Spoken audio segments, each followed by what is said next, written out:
어쨌든 서울시교육청에서 고교학점제 얘기가 이제 진행을 합니다. 그러니까 고교학점제가 뭔지는 아시죠, 어머님? 고교학점제가 고등학교 수업이 예전 같으면 뭐 일반이다. 뭐 예를 들면 1학년 일반이다. 그럼 1학년 일반 아이들 시간표가 다 똑같았잖아요. 그런데 이제 고교학점제가 되면 1학년 일반이라 하더라도 아이들의 자기 진로, 앞으로 진로 계획에 따라서 과목을 선택해서 듣는 거예요. 그러니까 아이들이 교실을 찾아다니는 거죠, 이렇게. 대학처럼. 완벽하게 어떤 대학의 어떤 시스템처럼 이렇게 되지는 않을 텐데 학생들이 1학년 일반 학생들이 내가 만약에 인문계열이다 나는 그러면 주로 인문계열 교과목을 이제 수강을 하겠죠. 자기가 수강 신청을 해서 신청을 하는 거고 나는 만약에 이제 공과대학을 나는 원래는 공대를 좀 진학하고 싶다. 그러니까 공과계열을 하고 싶다라고 하면 이제 그 학생은 주로 그 뭐 과학이라든가 수학 중심의 어떤 교과목들을 좀 선택하면서 이렇게 듣는 거예요. 그래서 보통 이 준비가 좀 논란이 많이 되는데 그래도 이 수도권이나 서울 쪽은 좀 그나마 교육 인프라가 좀 많이 잘 돼 있어서 그나마 좀 난데 지방 쪽은 좀 힘든가 보더라고요. 이렇게 고교학점제를 하면 선생님 수급 문제라든가 다양한 어떠한 교과목들을 좀 까는 문제 이런 것들이 원활하지 못해서 좀 힘든데 어쨌든 서울 지역은 2019년부터 시행을 하겠다. 이게 주요 골자입니다. 그러니까 고교학점제가. 그래서 고교학점제는 지금 현재 전국적으로 시행하는 건 2022년인가요? 22년부터 전면적으로 시행을 하겠다라고 얘기를 하는 거고 서울 지역은 19년부터 시작을 하겠다. 이렇게 얘기를 하고 있습니다. 아마 요 경기도 쪽이나 분당 쪽이나 뭐 요쪽 지금 수지 쪽이나 이런 쪽은 학교에서 제 생각은 이 고교학점제는 이렇게 진행을 할 것 같아요. 학교에서 아이들한테 그냥 무조건 자유롭게 선택을 하다 보면 그거는 좀 힘들 거 아니에요. 그러다 보니까 학교에서 이렇게 몇 개의 그 트랙을 나눌 것 같아요. 그래서 뭐 인문 사회 계열을 지망하려고 하는 이 트랙. 그러니까 그런 학생들이 이렇게 선택할 수 있는 이런 트랙을 만들어주고 그다음에 아니면 뭐 자연 과학 계열의 그 트랙을 하나 만들어서 이제 그쪽 쪽으로 이렇게 그 학과를 지망하려고 하는 아이들 이런 트랙을 만들어주고 아니면 뭐 좀 그 과학 중점 과정처럼 지금 뭐 그런 식의 과학 중점 과정의 어떤 트랙 뭐 이런 식의 트랙들을 좀 만들어줘서 아이들이 그 트랙 내에서 좀 선택할 수 있도록 이렇게 그 진행을 할 것 같습니다. 물론 그 문과이과가 어쨌든 지금 현재 중학교 3학년 아이들부터는 현 중3 아이들부터는 없어진 거는 아시잖아요. 그죠? 문이과는 이제 없어진 거고 아이들은 고등학교에 들어가서 그런 트랙을 중심으로 해서 아마 교과목을 선택하지 않을까. 그리고 서울 지역 같은 경우에는 그러니까 이제 한 학교에서 개설하지 못하는 것들이 있을 수 있잖아요. 그죠? 한 학교에 뭐 다양한 교사가 뭐 되게 많아가지고 막 여러 과목을 막 할 수 있으면 좋은데 그렇지 못할 가능성이 많지 않습니까? 대부분의 그 이 현재 교육 여건상. 그래서 지금 서울 지역에서 지금 추진하려고 하는 건 뭘 추진하려고 하는 거예요? 개방형 그 연합 그 종합 캠퍼스.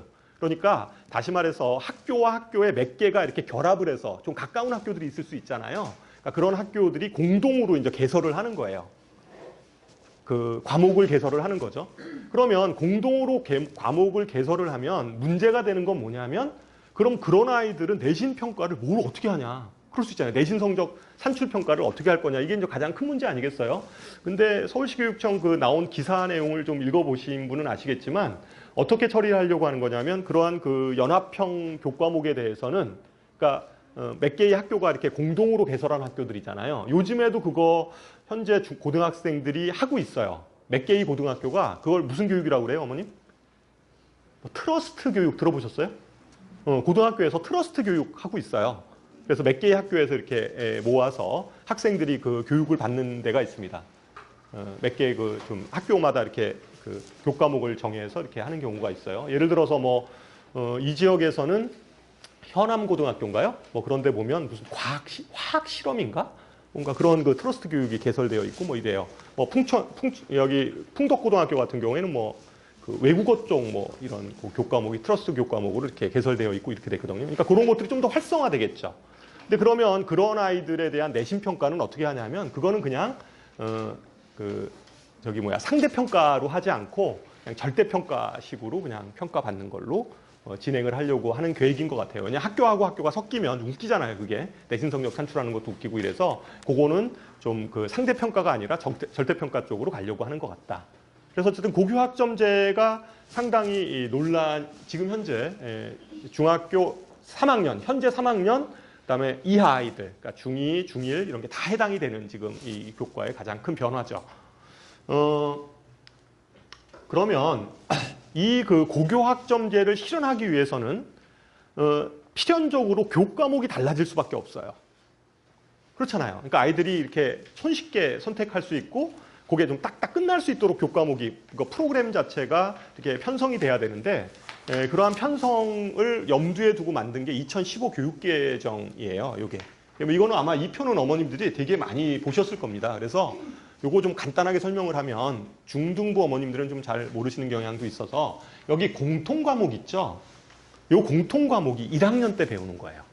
이거는 똑같아요. 설사 고교학점제가 된다 하더라도 1학년 때는 배우는 게 다 똑같습니다. 마치 대학교 들어가면 대학교 때 뭐 공부해요? 교양 과목 공부하듯이 그거랑 똑같은 거예요.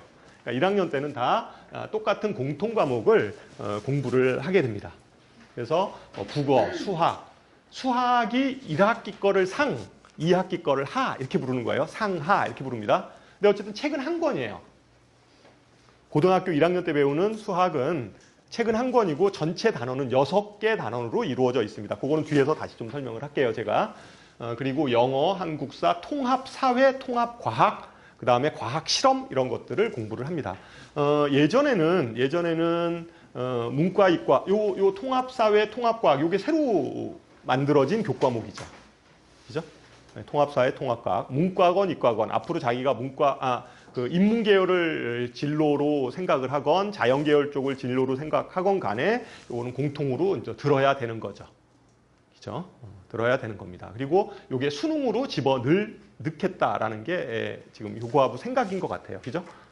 저번에 시안 나온 거 보면 요거 집어넣겠다라는 거죠. 통합사회, 통합과학, 문과건, 이과건 다 수능을 보겠다. 근데 요거는 아마 이게 상대평가로 하진 않을 것 같고요. 설사 수능이 절대평가로 일부 절대평가로 간다 하더라도 요 통합사회하고 통합과학은 상대평가보다는 한국사처럼 지금 한국사는 수능이 뭐예요? 절대평가잖아요. 그죠? 40점 이상이면 무조건 이렇게 1등급 이런 식으로 이렇게 얘기를 하는 거니까. 그래서 어쨌든 요 통합사회하고 통합과학도 그런 식의 절대평가를 유지할 거다라고 생각을 하시면 됩니다. 그 다음에 2학년이 되면 이렇게 일반 선택을 공부합니다. 그러니까 2학년, 3학년 때 이거랑 이제 듣게 되는 거죠. 2학년, 3학년 때 이제 섞어서 자기 진로에 맞게 이런 것들을 이제 선택해서 듣게 되는 거예요. 선택해서 듣게 되는데, 그렇다고 해서 나는 수학이 싫어서 하나도 안 들을래. 그럴 수 있을까요? 나는 수학이 싫어서 나는 예체능이야. 난 예체능이라 난 수학은 하나도 안 들을 거야. 이렇게 얘기할 수는 하나도 안 듣고 이럴 수는 없어요. 왜냐하면 수능이라는 제도가 있잖아요. 그러니까 수능에서 보는 교과목이 있기 때문에 사실은 수능의 교과목의 필수 과목은 들을 수밖에 없어요. 그죠? 그건 들을 수밖에 없기 때문에 실제 아무리 비중이 좀 줄어들 수는 있죠. 비중이 좀 줄어들 수는 있지만 기본적으로는 좀 들어야 될 필수 과목들은 분명히 존재할 겁니다. 고교학점제가 된다 하더라도. 그래서 2학년, 3학년 때 요거를 듣는데 지금 요 표에서 중요한 거는 진로 선택 과목 있죠. 이거는 아마도 수능 시험에선 빠질 거예요. 진로 선택 과목은 수능에서 빠질 거다.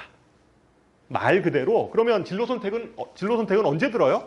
이건 뭐로 평가해요? 그냥 내신으로만 아마 평가할 거고 요새 학생부 종합전형이 대세인 건 아시잖아요, 어머님들이. 그래서 학생부 종합전형에서 입학사정관들이 얘가 어떠한 진로 교과목을 들었는지를 그냥 학생부에서 평가할 겁니다.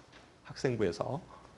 그래서 어쨌든 요 내용은 진로 선택 과목은 그러니까 그 수능에서는 평가하지 않고 이쪽에서만 평가한다. 이렇게 생각하시면 될 것 같고요. 여기서 좀 특이한 점은 그러면 수능 시험에서 뭐가 빠지는 거예요? 투 과목이 빠지는 거죠. 그죠?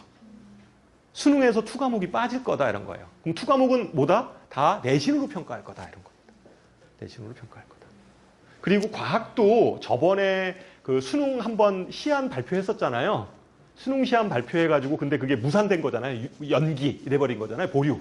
다시 원점으로 다시 뭐 보류 이렇게 했는데 그때 발표된 시안에 보면 과학 같은 경우에 4과목을 보통 지금 현재는 과학을 수능에서 몇 과목 봐요?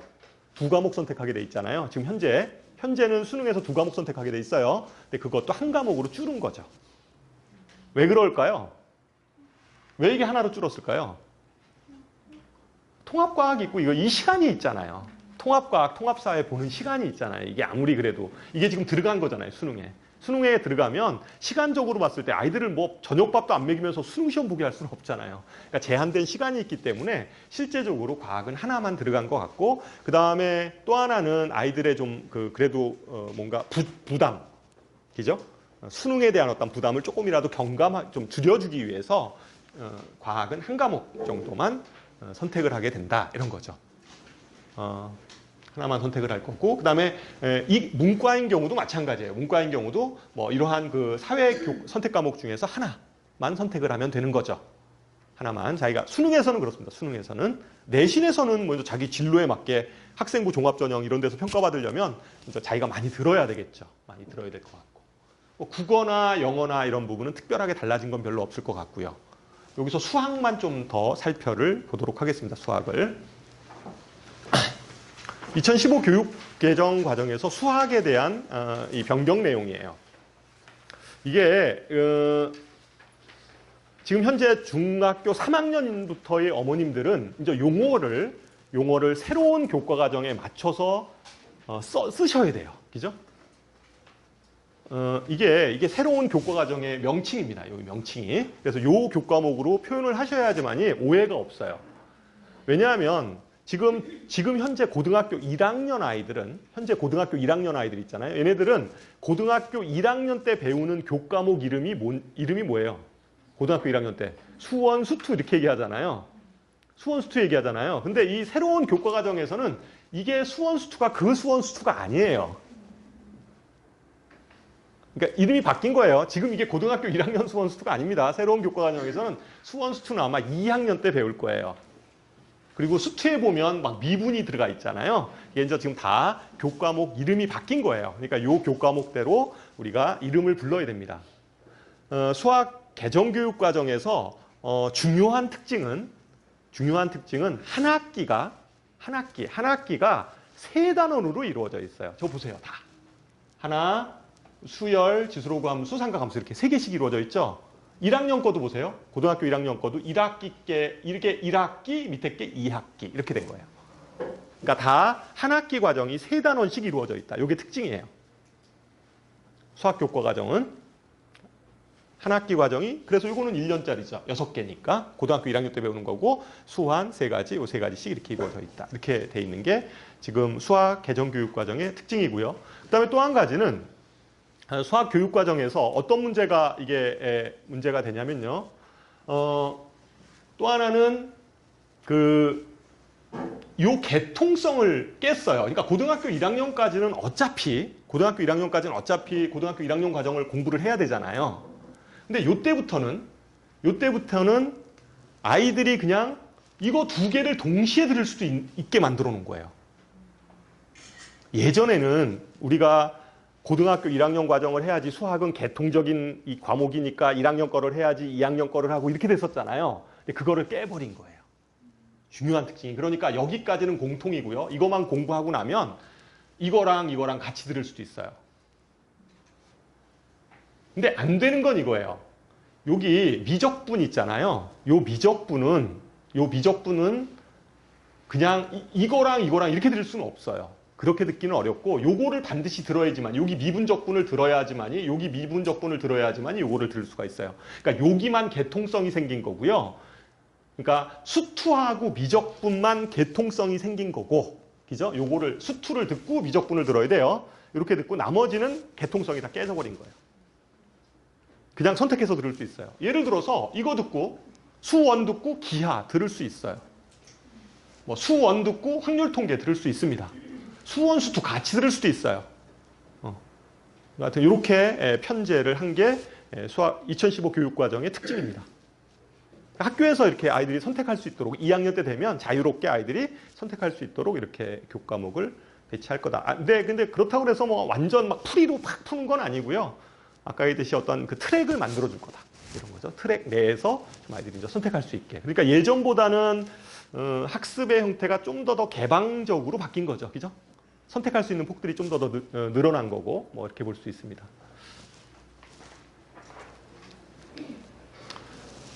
그러면 그 다음에 이제 생각하면 우리가 이러한 고교 학점제가 성공적으로 안착이 되기 위해서는, 그죠? 아까 뭐 이런 거잖아요. 고교 학점제가 한 학교에서 못 들으면, 한 학교에서 다 못 들으면 옆에 있는 학교랑 조인트해서 이렇게 같이 듣기도 하고, 이런 식의 어떤 이제 수업 모델들이 나올 텐데, 그렇게 되려면 평가를 뭐로 해야 돼요? 고교 학점제가 되려면, 진짜 고교 학점제가 완전히 되려면, 그런 식으로 되려면 평가를 어떤 걸로 해야 돼요? 상대평가로 해야 돼요? 절대평가로 해야 돼요? 절대평가로 하는 게 맞아요. 절대평가로 하는 게 맞습니다. 왜냐하면 절대평가로 해야지만이 아이들이 자기 진로에 맞게 아이들이 선택해서 듣게 돼요. 그렇지 않으면 이게 상대평가로 남게 되면 아이들이 어떤 문제가 생기냐면요. 내신에 유리한 과목만 선택해서 듣게 됩니다. 예를 들어서 이런 거 있잖아요. 인원이 적어. 인원이 적어요. 20명이에요. 인원이 적어요. 20명이에요. 만 20명 하는 강좌예요. 그러면 만약에 1등급이다. 지금처럼 1등급이 몇 %죠? 4%잖아요. 그러면 20명의 4%는 몇 명이에요? 그러니까 한 명에 한 명, 그죠? 한 명이잖아요. 0.8명이니까, 그죠? 반올림에서 한 명이 1등급은 한 명뿐이 안 나오는 거예요. 그 교실에서. 그러면 그런 데는 안 하겠죠. 아이들이 안 듣겠죠. 그런 과목은 선택하지 않고 오히려 애들이 막 떼거지로 많은데. 그리고 또 그런 아주 그 인원이 적은 교과목은 보통 공부 잘하는 애들만 또 이렇게 선택해서 들을 가능성도 커요. 예를 들면 뭐 물리투라든가 뭐 화학투, 생물투 막 이런 거 투 과목들 있잖아요. 이런 것들 안 들을 가능성이 크죠.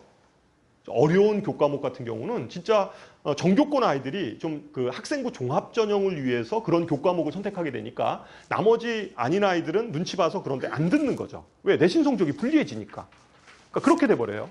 그래서 고교 학점제는 기본적으로 절대평가가 전제가 돼야 돼요. 그래야지만 이게 성공할 수 있어요.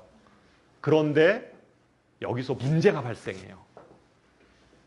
무슨 문제죠? 특목고 문제예요. 어머님들 특목고에 왜 안 보내세요? 첫 번째, 애가 뭐 성적이 안 돼서 뭐 물론 그럴 수도 있는데 또 한 가지는 주저주저 하는 이유 중에 하나는 내신 따기가 너무 힘든 거예요. 가서. 그렇잖아요. 근데 만약에 내신을 절대평가로 풀어봐요. 그럼 어떻게 되죠? 당연히 특목고가 우위에 서게 돼 있어요. 그러니까 내신이 절대평가가 되는 순간 여기 모이신 모든 어머님들은 수단과 방법을 가지지 말고 특목을 지원해야 돼요. 특목에 가는 게 좋은 대학에 갈 수 있는 지름길이 됩니다. 그럼 필연적으로. 이게 딜레마예요. 그죠? 이게 이 교육제도는, 이 고교 학점제 교육제도는 당연히 절대평가로 가는 게 맞는데, 이게 특목고 문제하고 걸려 있는 거예요. 그래서 절대평가로 못 가는 겁니다. 이래서 못 가는 거예요. 이게 특목고 문제가 풀려야 돼요. 근데 실제적으로 특목 자사고가, 그러니까 이제 특목 자사고가 좀 약간 지금 현재 안으로 나온 거 뭐 나온 거죠? 지금 교과부에서 나온 게? 맨 처음에는 뭐 마치 특목 자사고 강제로 그냥 다 없애버릴 것 같은 분위기로 가다가 반발이 심할 것 같으니까 지금 현재 가는 거 뭐예요? 어떻게 가요? 그냥 같이 우선 선발 정도만 폐지하는 정도라고요. 지금 현재 얘기 나오는 게. 그렇잖아요. 우선 선발 정도 폐지하는 건데 우선 선발 정도 폐지하는 거 가지고 외대부고를 지원하지 않을까요? 경기외고를 안 쓸까요? 수원외고를 안 쓸까요? 아이들이? 그러지 않을 거예요. 그렇지 않을까요? 쓴단 말이죠.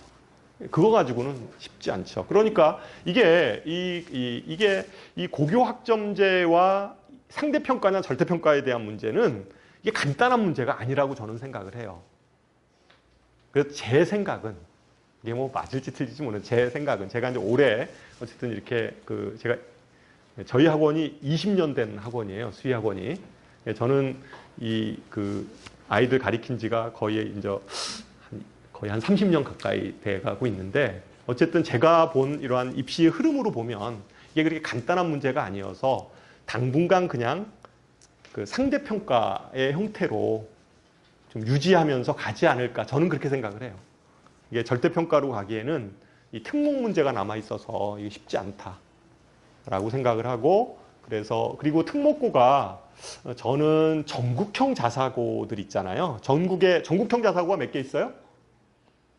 10개 있어요. 10개. 전국형 자사고가 전국에 10개가 있는데, 그 전국형 자사고하고 서울에 있는 좀 그 광역형 자사고들 있잖아요. 서울에 있는, 또 여기 뭐 우리 지역에도 있죠. 광역형 자사고, 뭐 동산고 이런 데 있잖아요. 이런 광역형 자사고 중에서 좀 잘 나가는 곳 있잖아요. 입시 성적이 좋은데 이런 데는 아마 안 없어질 거예요. 그거 없애기 쉽지 않습니다. 그래서 그것이 남아 있는 한 실제적으로 이게 급격하게 바로 내신의 형태가 절대평가로 가는 거는 좀 무리가 있지 않을까, 저는 개인적으로는 그렇게 생각을 합니다. 그래서 어쨌든 고교학점제에서는 절대평가로 갖는 게 맞는데, 이게 그러한 그 특목 자사고 문제들 때문에 실제적으로 상대평가로 가는, 그래서 아까 얘기했듯이 그런 트러스트 교육 같은 그 학교하고 연합하는 개방형 그 연합 과목들 같은 경우만 그냥 상대평가 처리하고 뭐 이런 식으로 가지 않을까, 이렇게 생각이 됩니다.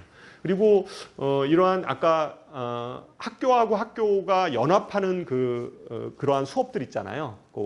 과목들. 그 과목들은 아마 고등학교 들어가면 뭐라 그러죠? 평일 수업 시간에 이루어지기는 어렵잖아요. 그렇잖아요. 이동 시간이 10분인데 어떻게 옆에 학교까지 가요? 말도 안 되잖아요. 그러니까 다 어느 때 해요? 방과 후 이거나 아니면 언제요? 주말, 그죠? 토요일 날 뭐 이럴 때 이렇게 이루어질 거라고 생각이 듭니다. 그래서 어쨌든 이 부분은 절대평가로 갖는 게 맞는데, 현실적인 제약 때문에 상대평가가 당분간 이어질 거로 예상이 됩니다. 그 내신평가에 대한 얘기입니다. 그리고 또 한 가지는 왜 이게 근데 왜 이게 상대평가로 갈 수밖에 없는가에 대한 이유 중에 또 하나의 이유는 만약에 절대평가로 가잖아요. 절대평가로 가면 이런 현상이 벌어질 겁니다. 중학교처럼. 중학교 보세요. 국어가 A등급인, 그러니까 90점 이상 맞은 아이들 있잖아요. 성복중학교 38%예요.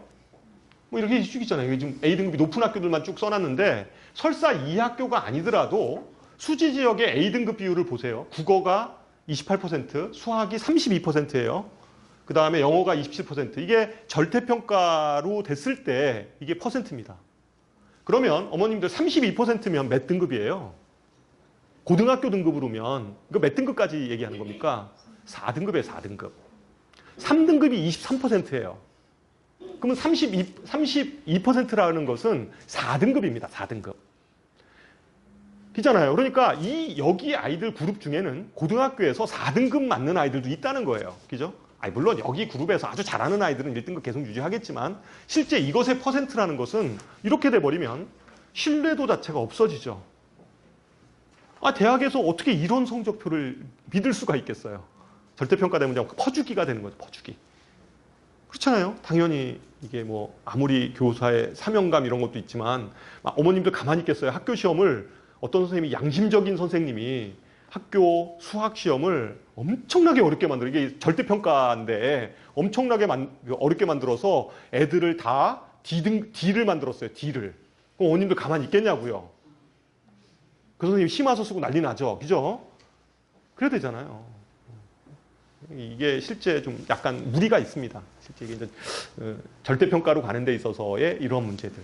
이게 이제 중학교 상황을 보면, 이게 뭐 어디 지역이건, 이게 용인만 그런 게 아니라 뭐 분당도 마찬가지고, 분당에 심지어 어느 학교더라요?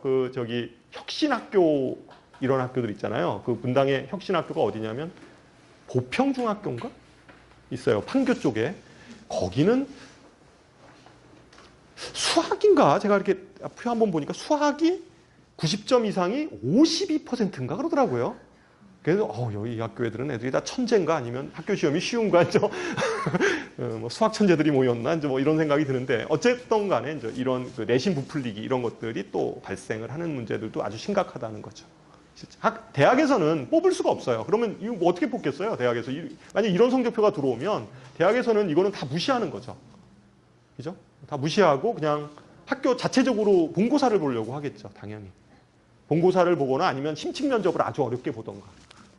서울대 일반 전형처럼 아주 심층 면접을 어렵게 보든가 뭐 이런 식의 어쨌든 쓸 수밖에 없죠. 근데 그거는 또 교과부에서는 또 다른 어떠한 사교육을 양산한다고 생각을 해서 그것도 사실은 좀 딜레마예요.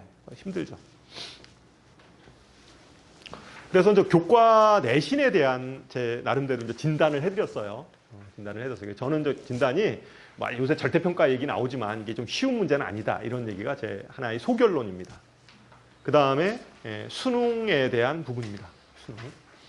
수능 개편은 이게 언제로 미뤄졌어요? 내년 8월 달에 미뤄졌어요. 이게 지금 교과부에서도 이 아까 얘기했듯이 내신 절대평가 문제하고 수능 문제 이런 것들이 다 지금 톱니바퀴처럼 막 물려 있는 거예요. 특목고 폐지 문제 뭐 이런 것들 있잖아요. 이런 것들이 다 이게 물려져 있는 문제여서 이거를 함부로 어떻게 지금 손을 못 대는 거죠. 현재. 그래서 밀어놓은 거예요. 그냥 8월 달로. 그래서 어쨌든 수능 개편 문제인데 수능 개편에 대한 거는 물론 교육부에서는 원점에서 다시 검토하겠다라고 발표를 했어요. 그죠? 올 9월 달인가요? 그죠?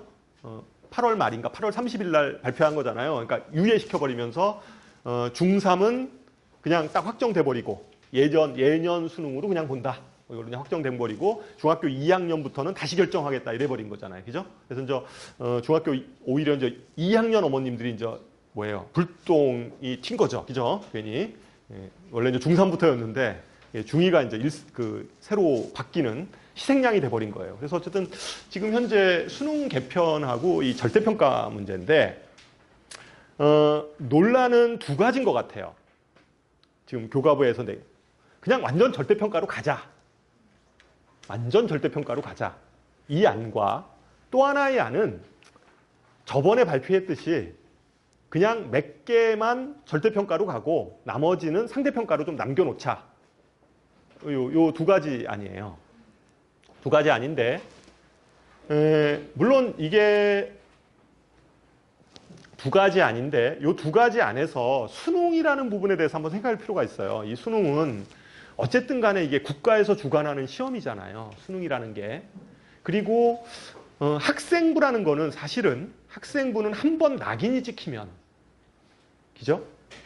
한 번 낙인이 찍히면 바꿀 수가 없는 거잖아요. 그래서 수능이 만약에 변별력이 진짜로 상실돼 버리면 그러니까 절대평가로 완전히 가버리면 어떤 문제가 생기냐면 재수생들 있죠. 재수생들이 사실은 재수하는 게 불가능해지죠. 그렇잖아요. 재수하는 게 불가능해져서 그냥 그렇잖아요. 고등학교 성적표가 바뀌어지지는 않으니까. 내신 성적표가 바뀌어지지는 않아서 이 재수생 문제가 저는 가장 큰 문제라고 생각을 해요. 재수생 문제가 가장 큰 문제다. 이게 절대평가로 갔을 때 절대평가로 가면 수능이 절대평가로 가서 변별력이 없어져 버리면 이 문제는 진짜로 이게 이 재수생 문제 이런 것들이 좀 사실은 좀 이게 사회적 문제가 될 것 같아요. 그렇잖아요. 기회가 없잖아요. 아이들이 뭔가 자기의 꿈을 위해서 뭐 1년 정도 더 할 수 있는 건데 그러한 기회를 주는 게 당연히 기본권 아닌가요? 그러니까 그런 것들 자체가 좀 완전히 무너지는 거 하나. 그렇죠? 그렇지 않으면 또 어떤 문제냐면 그래도 또 절대평가를 주장하는 사람들이 있어요. 교육학자 중에서. 절대평가가 되면 만약에 그럼에도 불구하고 절대평가가 되면 어떤 또 현상이 벌어지냐면요. 변별력을 그래도 최소한 맞춰줘야 되잖아요. 국가시험이니까. 그럼 어려워져요, 수능이. 그러니까 90점 맞는 아이들이 한 5%, 4%뿐이 안 나오게 출제를 해야 돼요. 그렇잖아요. 그러니까 지금처럼 이렇게 뭐 영어처럼 지금 영어가 요번에 영어 시험 그 1등급 나온 그 등급수가 그래도 꽤 이제 널널하게 나오잖아요. 그러니까 그렇게 내면 안 되는 거죠. 이게 완전 다 절대평가가 돼버리면 그렇잖아요. 그렇게 내면 안 되는 거고 진짜로 90점 넘는 아이들이 뭐 꼭 4%는 아니지만 그죠? 한 뭐 6%나 이 정도의 변별력을 유지해 줘야 돼요. 그러려면 되게 지금보다 더 어렵게 나와야죠. 수능이. 그러면 가능해요. 가능합니다. 그러니까 절대평가가 된다고 했을 때 그러니까 모든 시험이 난이도가 확 높아지면 가능합니다. 절대평가가 됐을 때. 저는 개인적으로는 그렇게 생각을 해요. 그래서 이게 상대평가가 되건 절대평가가 되건 간에 근데 절대평가가 현재 전체적으로 보면 추세예요. 그래서 완전 절대평가 이런 건 될 수가 없습니다. 그래서 설사 요번에 시행하려고 거의 확실시 됐던 아니죠, 이게. 지금 이게 현행 아니고요. 요 보류됐던 개편안인데요. 보류된 거죠, 이게. 원점에서 보류가 된 거예요. 근데 그때 교과부에서 거의 이 안이 유력하다라고 발표한 안이에요. 그래서 지금 노랗게 표시된 부분이 절대평가고요. 노랗게 표시된 게 절대평가입니다. 지금 이렇게 그림에 보면 노란색으로 영어, 한국사, 통합사회, 통합과학, 그다음에 제2외국어 이쪽은 절대평가를 하고 나머지는 상대평가로 하겠다라는 안이 교과부에서 이번에 발표됐다가 보류가 돼버린 거거든요. 완전 원점에서 다시 보류가 돼버린 건데 요 안이 거의 제가 보기에는 이 안이 될 가능성이 크다라고 봐요. 8월 달에 결정되더라도 그거는 좀 뭐 이렇게 결정이 되지 않을까 이런 생각을 합니다. 근데 설사 이 과목이 완전 절대평가가 된다 하더라도 완전 절대평가가 된다 하더라도 제가 보기에는 그러면 수능의 변별력은 수능 시험은 어려워져요. 지금도 올해 수능이 물수능이었어요? 불수능이었어요? 올해 수능이 어땠어요? 혹시 올해 수능 뭐 이렇게 들어보셨어요? 올해 수능? 올해 수능 어려웠어요. 국어도 어렵고 수학도 만만치 않았습니다. 그죠? 영어는 어차피 절대평가였으니까 올해부터 절대평가였으니까 어렵게 냈죠. 왜 어렵게 냈을까요? 만약에 수학하고 국어에서 변별력을 확보하지 않으면 수능 자체가 완전히 그 대학에서 정시 기능 자체가 없어져 버리잖아요. 그러니까 그거를 유지하려고 낼 수밖에 없는 거죠. 영어가 절대평가되는 상황에서 수학하고 국어에서 변별력을 유지하지 않으면 그게 정시로서 아이들 선발할 수 있는 기능 자체가 무력화돼 버리잖아요. 그래서 그걸 유도한 거예요. 앞으로도 계속 수능은 그런 기조로 갑니다. 현재처럼 이렇게 일부 과목 절대평가가 되면 이때도 마찬가지예요. 이런 것들이 만약에 이 절대평가로 가면 나머지 과목 부분들 있잖아요. 이런 부분들은 어렵게 출제될 수밖에 없어요. 변별력 확보 때문에. 이렇게 됩니다. 만약에 이게 전체 과목으로 간다? 전체 다 절대평가로 간다? 그럴 수도 있어요. 그럴 수도 있는데 그렇게 되더라도 수능은 더 먼저 아마 그거를 맞추려고 노력을 할 거예요. 90점 이상 되는 게 몇 퍼센트 이걸 맞추려고 하다 보니까 훨씬 더 어려운 기조로 수능은 출제될 수밖에 없어요. 이게 전문가들 생각입니다, 실제. 그래서 어쨌든 수능에 있어서는 요거는 8월 달에 결정이 되는데 제 생각에는 수학 같은 경우도 그냥 가나 나눠서 보지 않을까 이렇게 생각이 들어요. 요게 가형은 자연계 학생들이 보는 시험이고요. 그러니까 지금 현재처럼 가형은 자연계 쪽 지망하려고 하는 학생들이 보는 시험이고요. 나형은 주로 인문계열 학생들이 보는 시험이거든요. 수학 시험도 이렇게 발표하듯이 나눠서 아마 시험을 보지 않을까 이런 생각을 하고, 그죠? 왜냐하면 이거를 갖다가 나누어서 보지 않고 문이과가 공통 시험으로 보게 되면 틀림없이 학교 현장에서는 이과 아이들이 굳이 뭐 이렇게 열심히 할 필요 없잖아요. 물론 저 내신에서 평가를 하지만 대다수의 내신을 써먹는 아이들은 상위권 애들만 써먹잖아요. 그죠? 그렇잖아요. 종합전형이나 뭐 그 내신 학생부 교과 전형을 집어넣는 아이들은 좀 상위권 아이들만 그렇게 써먹는 거니까 나머지 그 아이들, 그 밑에 있는 아이들은 당연히 그냥 수능 교과목으로 생각을 할 테니까 대학 들어가는 거를 당연히 그러니까 이과에서 요구하는 어떠한 수학에 대한 교과목은 안 해도 되는 거죠. 그냥 내신으로 그냥 그때 잠깐 해버리고 싹 안 해버리고 뭐 이런 형태가 나타날 가능성이 크기 때문에 실제적으로 수학 같은 경우는 아마 그냥 현행처럼 나눠서 시험을 볼 거라고 생각을 하고 국어 그리고 이제 사회 과목 이런 것들은 하나만 이렇게 선택할 수 있도록 계열에 따라서 과학 하나 이거 뭐 다 선택하는 게 아니에요. 인문계열 같은 경우는 이 중에 하나, 자연계열 같은 경우는 과학 중에 하나. 직업 계열은 주로 특성화 고등학교나 뭐 이런 그 직업학교 아이들 있잖아요. 그러니까 이런 아이들은 이제 이 교과목 중에서 직업 탐구라는 교과목 하나, 그렇죠? 단일 과목으로 이렇게 하나 듣고 이렇게 듣는다는 거죠. 그래서 수능에 있어서는 그냥 제 소결론은 그냥 일부 과목 절대평가, 예전처럼 일부 과목 절대평가로 갈 가능성이 크다라고 생각합니다. 이거는 또 다른 어떤 교육 전문가들은 그냥 절대평가로 갈 거다 이렇게 주장하는 사람들도 있어요. 수능이 절대평가로 갈 거다. 근데 그렇게 되면 수능이 어려워질 거다. 이런 식의 견해도 있습니다. 근데 저는 그냥 예전에 발표된 이 안으로 가지 않을까 이런 생각을 합니다.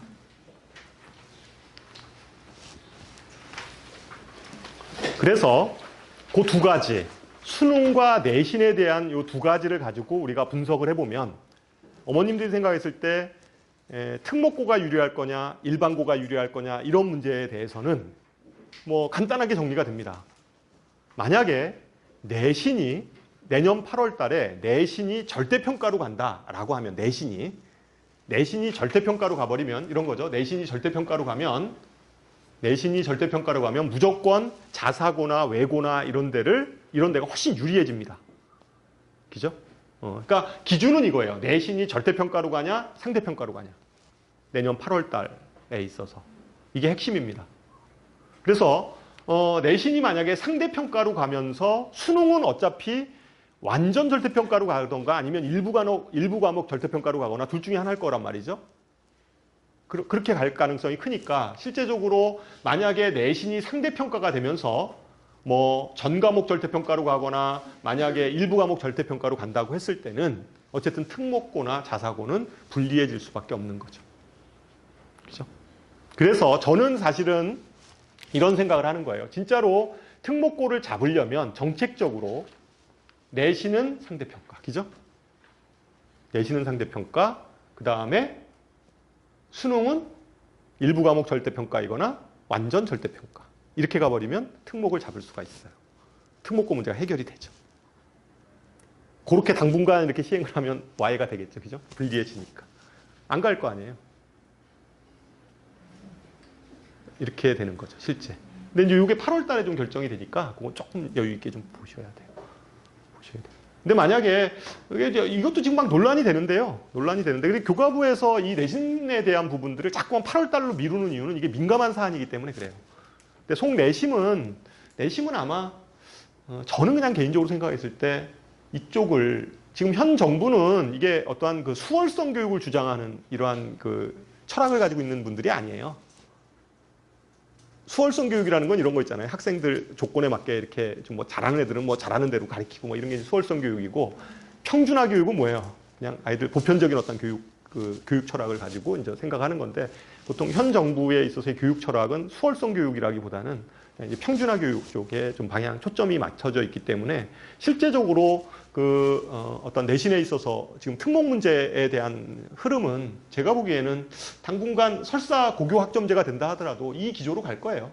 저는 뭐 그렇게 봅니다. 이렇게 기조로 가면서 이쪽으로 가거나 이렇게 가거나. 근데 전과목 절대평가가 되면 문제가 생기는 게 뭐냐면 아까 재수생 문제 이런 것들이 좀 민감한 사안들이 있어서, 그래서 저는 이렇게 생각하는 거죠. 여기. 세 번째 줄로 그냥 가지 않을까. 그렇게 되면 사실은 외고나 자사고도 그냥 현재의 기준, 완전히 불리한 건 아니거든요. 밑에로 되면 완전히 불리해요. 진짜 불리해져요. 밑에 걸로 되면, 완전 절대평가가 되면. 근데 이렇게 되면 일부 과목 절대평가가 되니까 그냥 현재와 비슷하게 그냥 가는 거예요.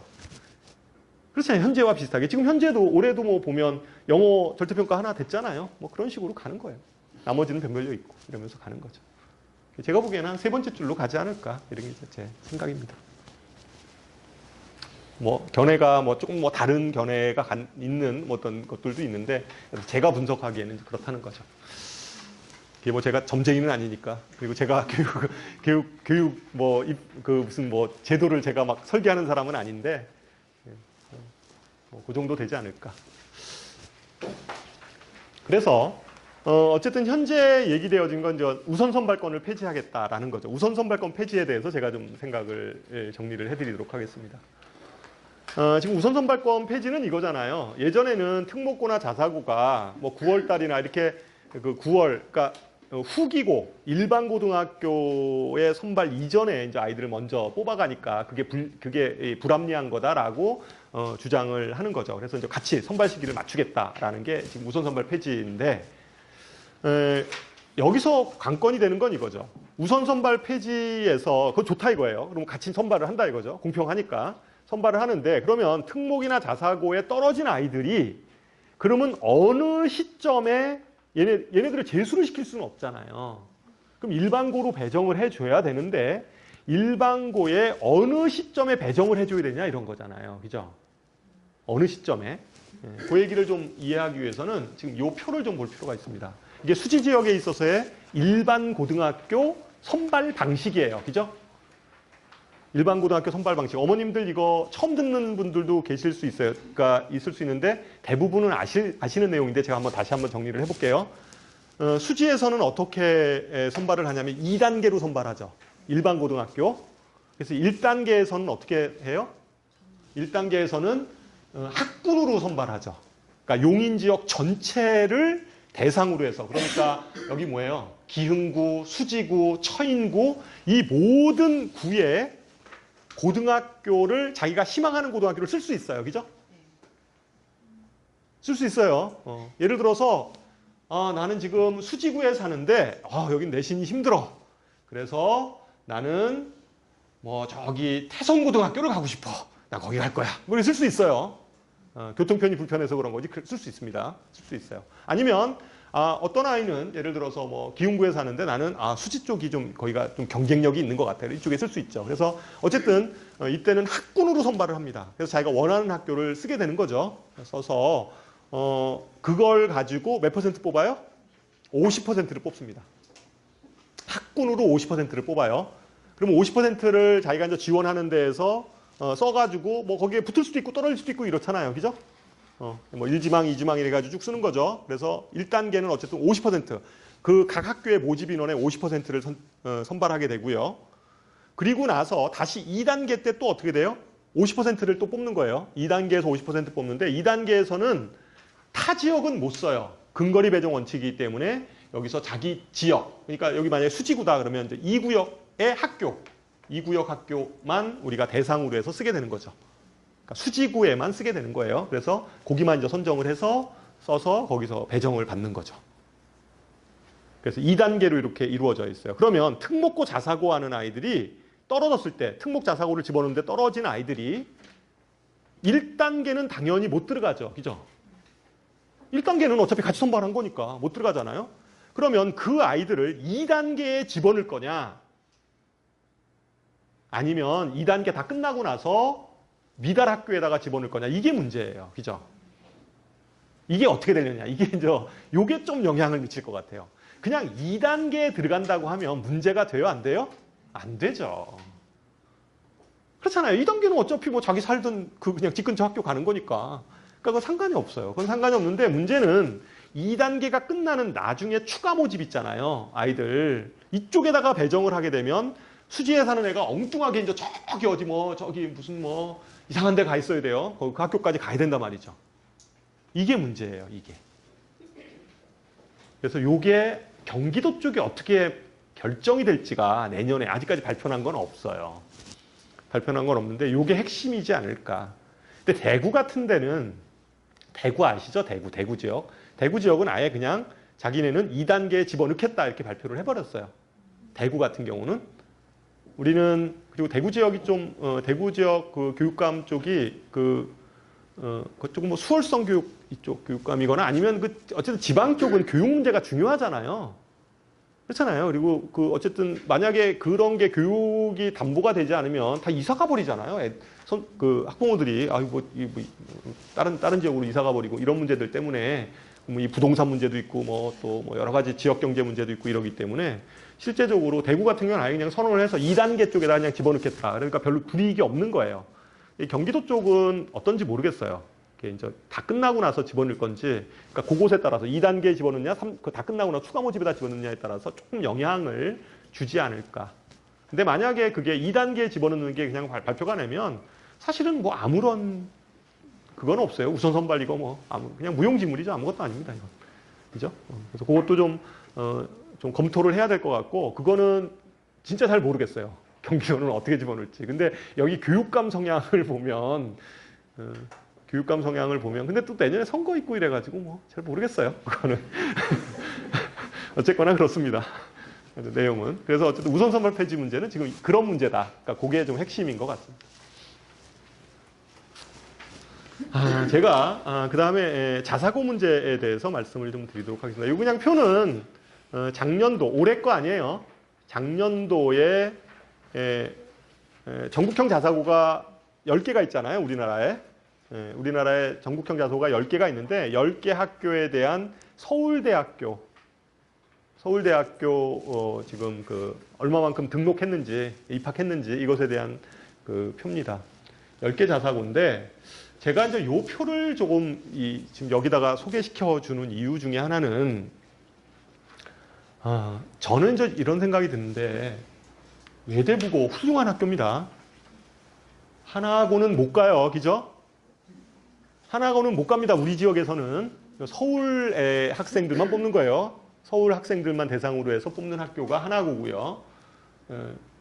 그 다음에 상산고, 그 다음에 민사고, 포항제철고. 근데 포항제철고는 실제 뭐 많이 하여튼 포항제철고 이렇게 있어요. 근데 저는 개인적으로 여기 혹시 북일고등학교 혹시 자녀 다니는 어머님 계세요? 북일고등학교 계세요? 북일고, 그 다음에 여기 뭐 인천하늘고는 뽑는 인원이 적어요. 인천하늘고는 어떤 데냐면 인천공항 쪽 그 직원들 있잖아요. 그 학생들을 거기 교육 문제 때문에 생긴 학교고요. 전국형 자사고인데 25명인가 뿐이 안 뽑아요. 그래서 인천하늘고 지원하는 건 좀 약간 자살행위입니다. 별로 안 뽑으니까.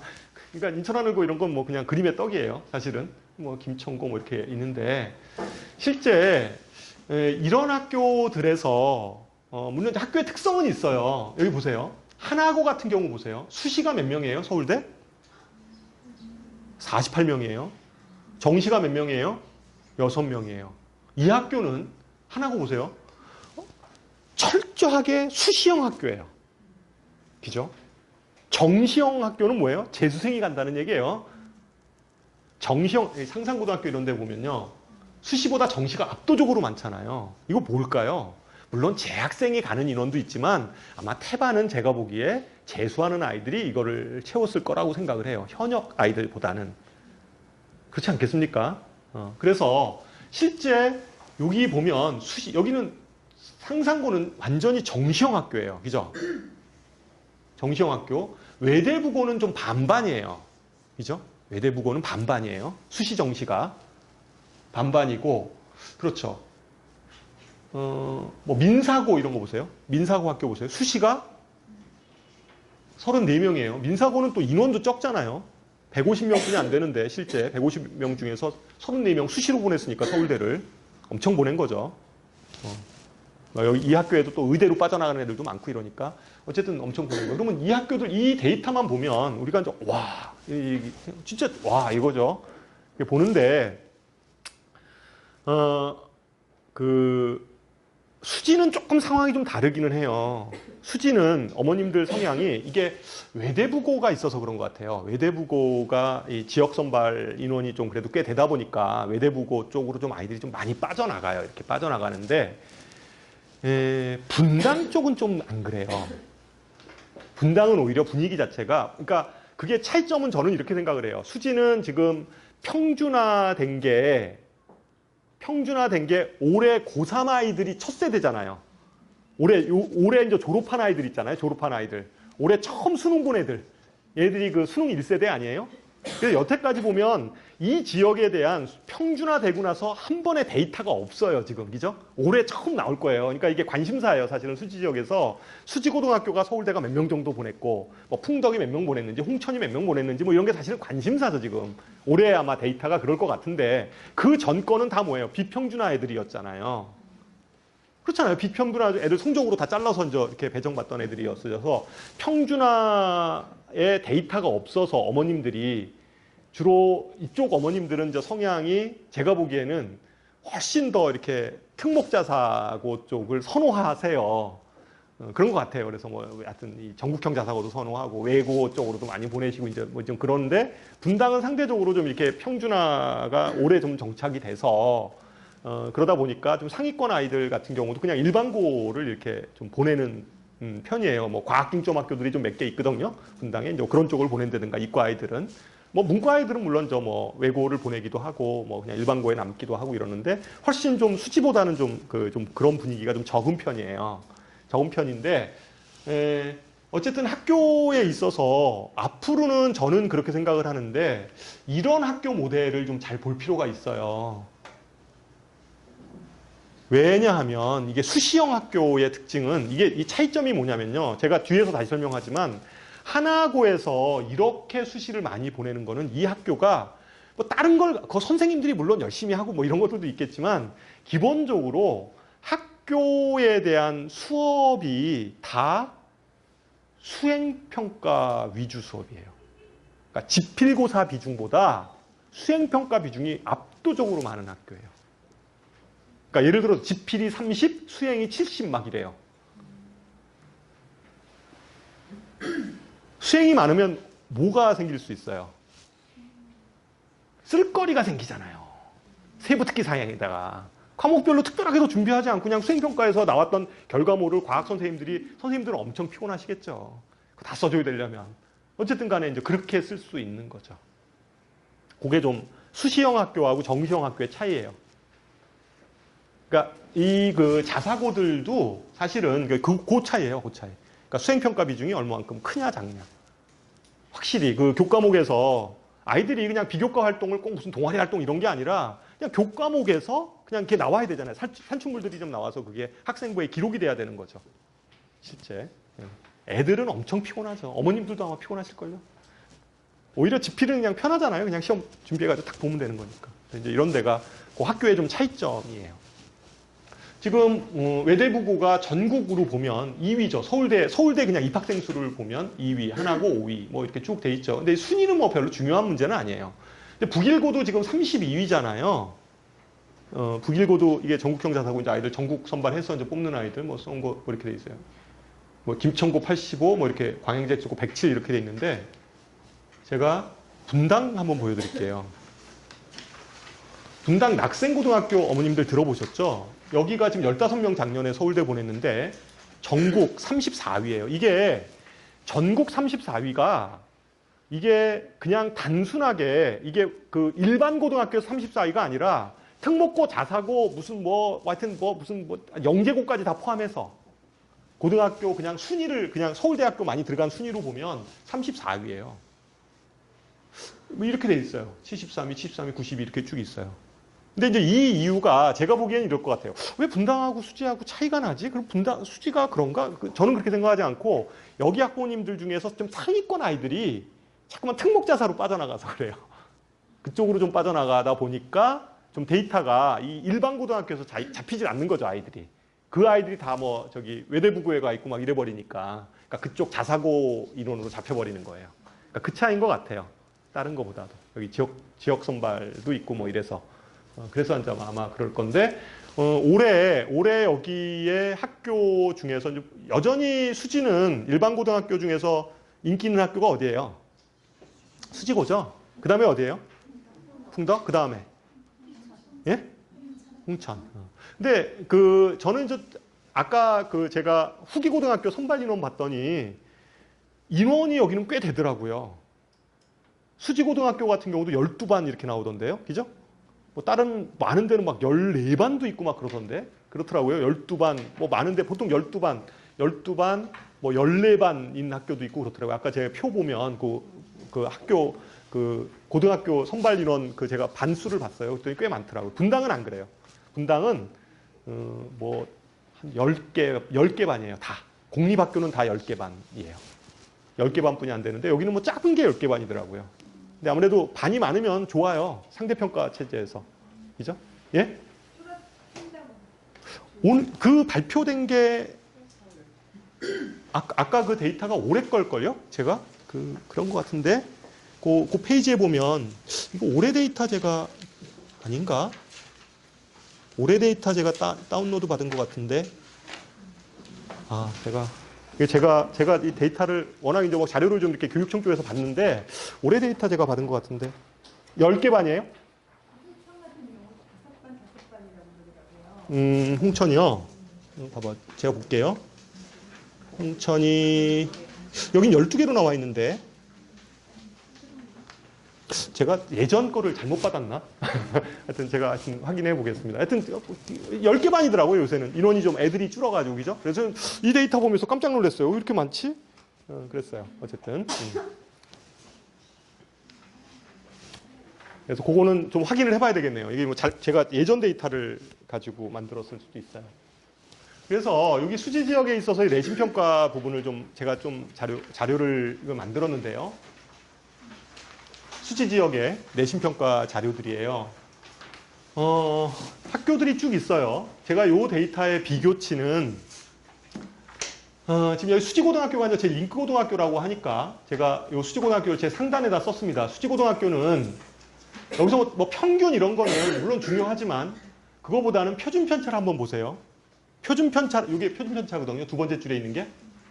이게 표준 편차예요. 표준 편차는 뭐냐면 평균을 중심으로 해서 표준 편차의 정의는 그렇습니다.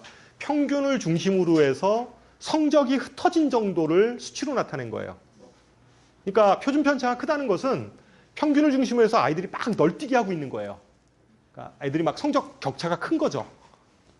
그리고 표준 편차가 작다는 것은 아이들이 굉장히 밀집되어 있는 거죠. 평균을 중심으로 해서 밀집되어 있는 것을 얘기하는데 보통 표준 편차는 일반 고등학교 기준으로 보면 대략 한 20 정도예요. 20 정도 전후. 일반적인 게. 그런데 이 학교 보면 15, 물론 뭐 20인 것도 있죠. 17, 12 뭐 이렇게 돼 있죠. 뭐 이렇게 좀 이게 편차가 돼 있어요. 근데 이게 일반 고등학교는 뭐 큰 차이는 이렇게 뭐 크게 보이진 않는데 여기 보세요. 성남외고 한번 보세요. 성남외고. 문과긴 하지만 표준 편차 8.3, 12.2 다르죠. 다르잖아요. 이게 뭐 11.1. 여기서 경기외고 보세요. 2.6 국어. 평균이 93인데 2.6이에요. 그럼 다 그냥 93점, 평균 93점 내외에서 왔다 갔다 애들 다 밀집돼 있다는 얘기예요. 경기외고. 예, 여기 7.9예요. 86점. 수학 같은 경우는 조금 애들이 좀 편차가 있긴 해도 그래도 이거 대단한 겁니다. 한 자리 숫자잖아요. 표준 편차가. 영어 보세요. 97.4인데 1.9예요. 그냥 바글바글거리고 있는 거예요. 거기에. 그죠? 그러니까 어머님들이 문제는 이거예요. 이게 다르잖아요. 일반고하고 다르잖아요. 지금 이 학교들이. 분위기가 어떤 줄 아시겠죠?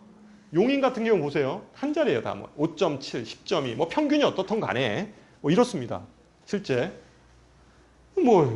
그렇잖아요. 뭐 수학도 그렇죠. 수학도 80점인데 10.2 뭐 이래요. 그냥 바글바글 있는 거예요. 이 학교들 어렵습니다. 수학 시험도 뭐 이렇게 쉽거나 이러지 않아요. 그러니까 요 데이터들을 보면서 수지는 뭐 특별하게 뭐 이렇게 아주 특별하게 이렇게 차이가 나는 것 같지는 않아요. 물론 개 중에 좀 약간 선호 학교들이 조금 더 낮기는 해요. 낮긴 하는데 요 데이터만 가지고는 좀 잘 분석이 안 되죠. 그죠? 여기서 교훈 하나는 학교 성적에 대해서 어머님들이 그냥 특목이나 자사고에 들어가는 것만 생각을 하시면 안 돼요.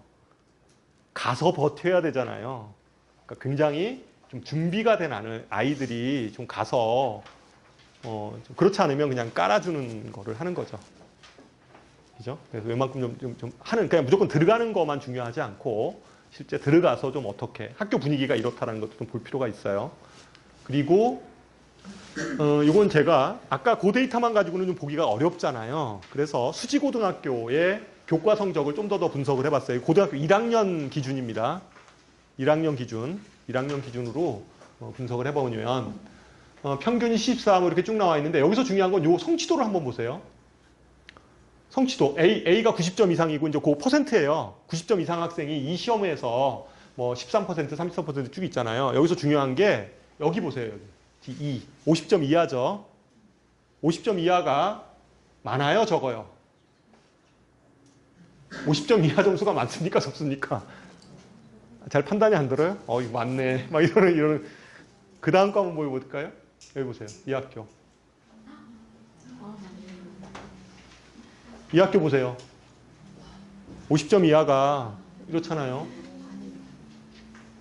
학교 분위기가 어떤 줄 아시겠어요?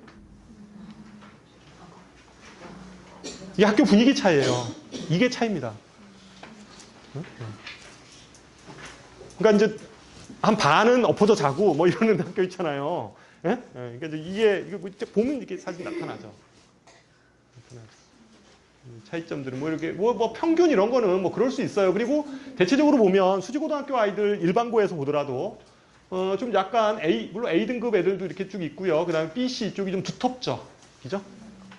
90점 이하들도 상당히 뭐 이렇게 높잖아요. 뭐 과학이고 뭐 이렇게 뭐 13% 넘게 되는데 그 다음 거 보면 이 학교는 제가 어느 학교인지는 일부러 안 넣었어요. 수지에 있는 학교예요. 수지에 있는 학교입니다. 근데 그 학교 보면 여기 보면 A도 뭐 많지도 않고, 그죠? 많지도 않고, 아까 다르잖아요, 층이. 층도 다르고, E가 압도적으로 많고, 특징이죠. 특히 중3 어머님이나 중학교 2학년 어머님들이 일반 고등학교를 선택할 때, 그럼 선생님 이런 데이터 어떻게 봅니까? 이거 어디서 나셨어요? 요새는 다 이거 공시하게 돼 있어요. 어머님도 마음만 먹으면 다 볼 수 있습니다. 어디에 들어가요? 어디에 들어가야지 이 자료 볼 수 있어요? 학교 알림이. 학교 알림이 들어가세요. 학교 알림이 네이버에 치세요. 그럼 뜹니다. 들어가세요. 들어가시면 공시정보라고 떠요. 바탕화면에 맨 상단에 공시정보 이렇게 떠요. 거기 치고 들어가면 거기에 뭐 지역 이런 거 쓰게 돼 있어요. 아니면 처음 화면에다가 학교 이름을 치세요. 그냥 치고 들어가면 볼 수 있어요. 치고 들어가면 볼 수 있습니다. 아까 하나고등학교 이런 데 궁금하시면 한번 들어가 보세요. 그 학교 어떻게 평가하고 있는지. 거기 보면 그 학업 평가에 대한 세부 사항도 다 나와 있어요. 그 해. 세부 사항. 그러면 뭐 국어 과목은 어떻게 평가하고 뭐 이런 거 있잖아요. 뭐 지필은 몇 %, 수행은 몇 %, 뭐 이런 거 다 들어가 있어요. 그리고 이런 성적 결과 있죠. 다 들어가 있습니다. 다 볼 수 있어요. 저만 제가 무슨 특별한 정보가 있어서 본 게 아니라 이렇게 본 거죠. 그래서 제가 이제 이렇게 수지 지역에서 각 학교에 대한 분위기들을 좀 볼 수가 있을 거고 아마 올해 저도 좀 관심이에요. 수지고등학교가 어쨌든 선호학교인데 수지고등학교에서 올해 좀 어느 정도 좀 진학 실적을 낼 건지에 대해서 저도 좀 궁금하고 뭐 그렇습니다. 그래서 이제 이러한 것들이 이제 차이다라는 거죠. 그리고 좀 보면 뭐 이런 것들을 볼 수가 있어요. 수지고등학교 같은 경우 보면 수학 같은 경우에 봤을 때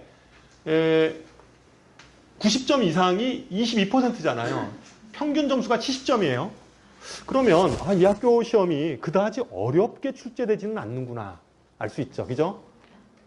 수지고등학교 수학 시험은 어렵지는 않네. 뭐 이런 생각할 수 있잖아요. 그죠? 어렵지는 않다. 왜냐하면 A등급 아이들이 그래도 뭐 70점인데 여기서 A 맞는 애들이 22% 정도 되니까 뭐 이렇게 어렵게 출제된 건 아니죠. 그죠? 오히려 국어가 어렵네요. 그죠? 국어도 아주 어렵지는 않은데 어쨌든. 뭐 이런 데가 국어 A 맞는 게 뭐 7%, 6%막 이렇게 나오는 학교들도 있어요. 그러면 이제 되게 어려운 학교예요. 그죠? 근데 그것도 뭐 항상 그게 뭐 이렇게 일괄적으로 사립학교가 아니기 때문에 그러니까 전통적으로 뭐 그 학교가 좀 어렵게 출제한다. 국어는 뭐 이런 것들이 있을 수는 있는데 그런 것들 좀 볼 수 있고 전체적으로 학교 분위기는 분명히 볼 수 있어요. 요거만 보더라도 학교 분위기는 분명히 볼 수가 있다. 참조하시고 학교 알림에 들어가서 보면 상세 정보에 들어가면 다 나와 있다. 다 공시돼 있어요. 그리고 수지 지역에서 내신 평가 기준도 제가 이거 학교 알림에서 그냥 다운받아서 다 정리를 한 겁니다. 정리한 거에 보면 특이점은 대부분은 다 그래요. 지필하고 수행이 몇 대 몇이에요? 7대 3이에요, 그냥. 지필하고 수행이 7대 3이다. 7대 3인데, 여기서 좀 약간 특이한 학교는 딱 하나예요. 성복이 과학이 수행이 70이에요.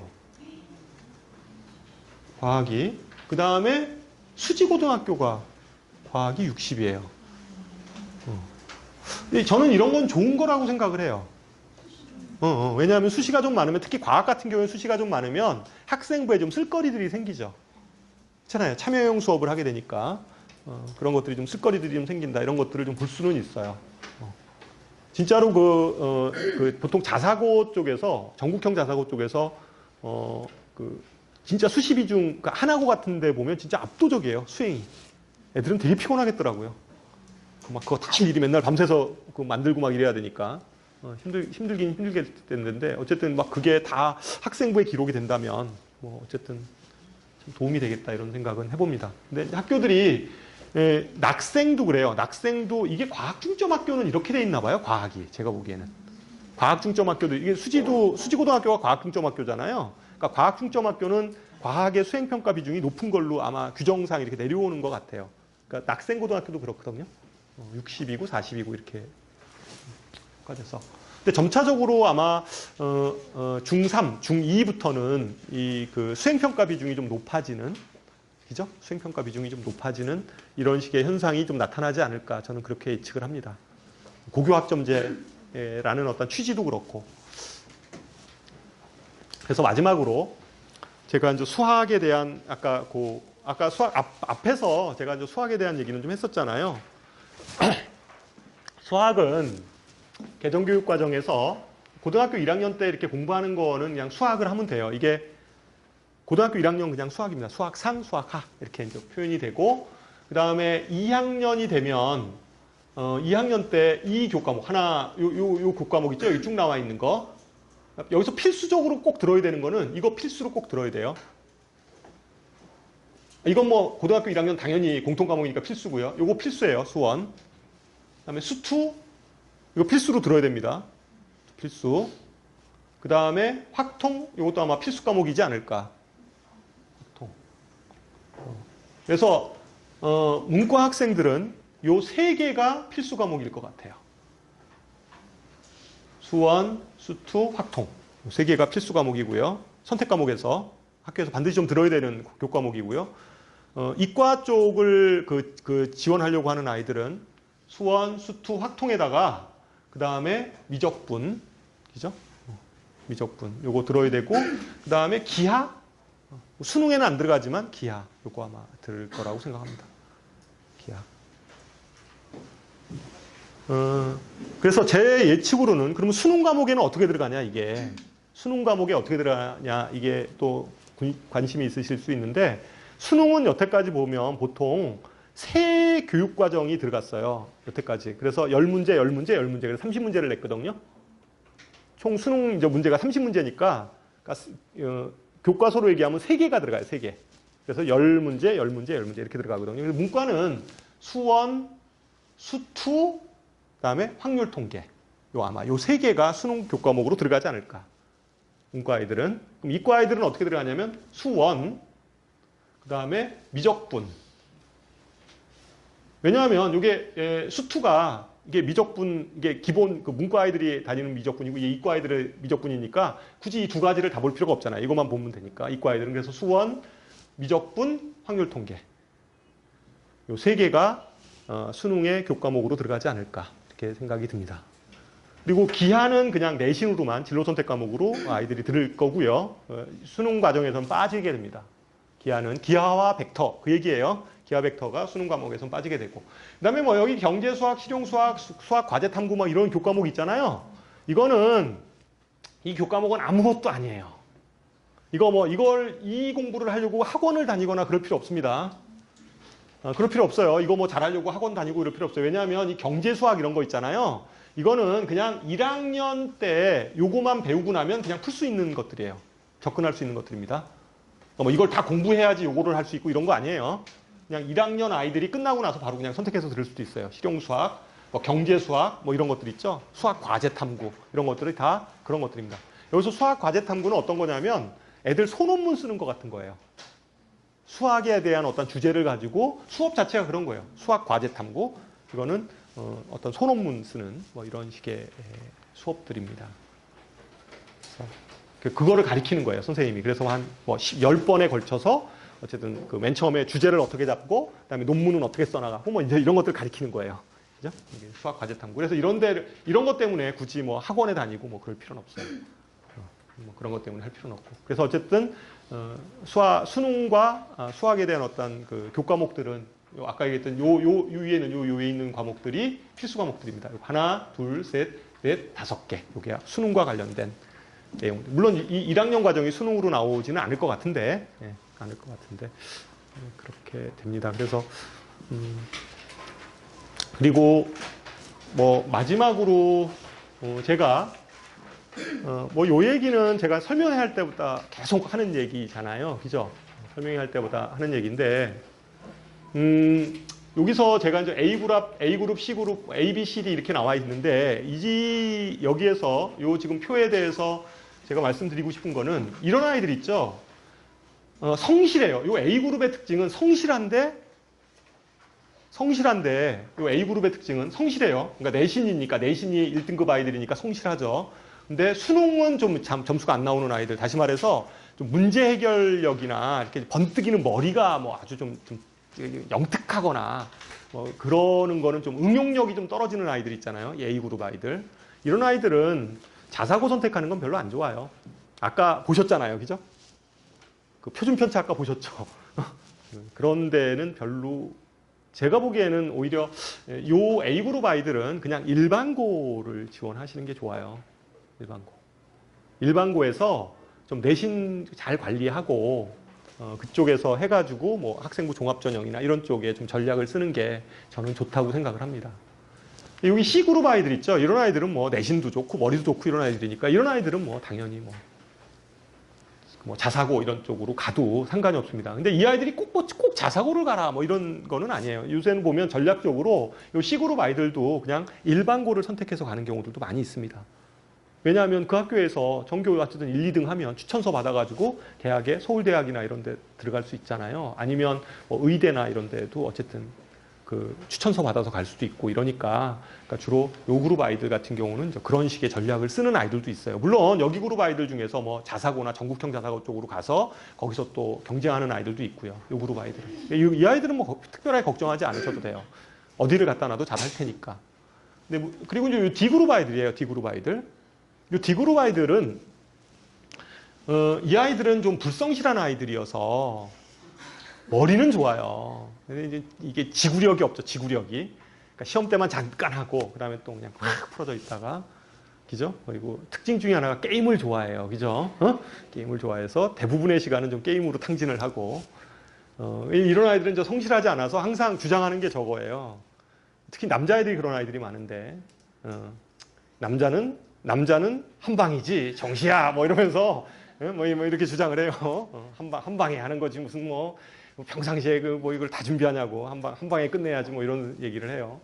근데 이런 아이들은 오히려 제가 보기에는 그냥 어차피 제가 보기에는 좀 센 데를 좀 집어넣어 놓으면 훨씬 더 아이가 좋아져요. 그렇잖아요. 이런 애들 막 풀어지기 시작하면 한두 끝도 없는 애들이니까. 한두 끝도 없는 애니까 오히려 요 애들 있잖아요. 좀 불성실한 애들, 이런 애들, 좀 머리는 좀 있고 불성실한 애들은 오히려 좀 일반 고등학교를 선택하더라도 좀 센 학교, 그죠? 센 학교를 보내시는 게 좋고, 그러니까 일반 고등학교 선택하는데 아까 얘기했듯이 뭐 한 반 이상이 뭐 뒤쪽에 있으면 애들 다 엎어져 잠자는 게 그냥 일과니까 그러지 말고 좀 오히려 그런 학교를 좀 선택하시는 게 좋을 것 같고 그렇습니다. 그리고 뭐 B그룹 아이들 있잖아요. 이렇게 좀 어정쩡한 경우도 너무 일반 고등학교 선택할 때 너무 센 학교 별로 안 좋아요. 그런데 못 버팁니다. 해도 막 이게 성과가 안 나오니까 애들이 나중에 자포자기하고 이러니까 이런 아이들도 그냥 오히려 그냥 좀 그런 학교 좀 피해서 이렇게 좀 보내시는 게 좋습니다. 그래서 저희 학원이 이제 제 얘기는 다 끝났고요. 저희 학원이 사실 이제 내년 되면 20년이 되는 학원이에요. 수의학원이. 물론 이제 수지에서 저희가 생긴 지는 그다지 지금 한 5년 돼 가는데, 저희가 분당에서 저희가 이제 자리를 튼 지는 한 20년 된 학원입니다. 그래서 어쨌든 저희 학원에 저는 이제 이 그림을 되게 좋아하는데, 요거 나무 하나 이렇게 살리기 위해서 이렇게 길을 풀었잖아요. 그죠? 저희 학원의 그 철학이기도 합니다. 그래서 한 명의 아이들한테 좀 최선을 다하는 게 저희 학원의 좀 철학이기도 하고, 어쨌든 여태까지 저희가 노력했듯이 앞으로도 어쨌든 좋은 학원 그리고 좋은 조력자가 되도록 노력하도록 하겠습니다. 이상으로 제 얘기는 마치도록 하겠습니다.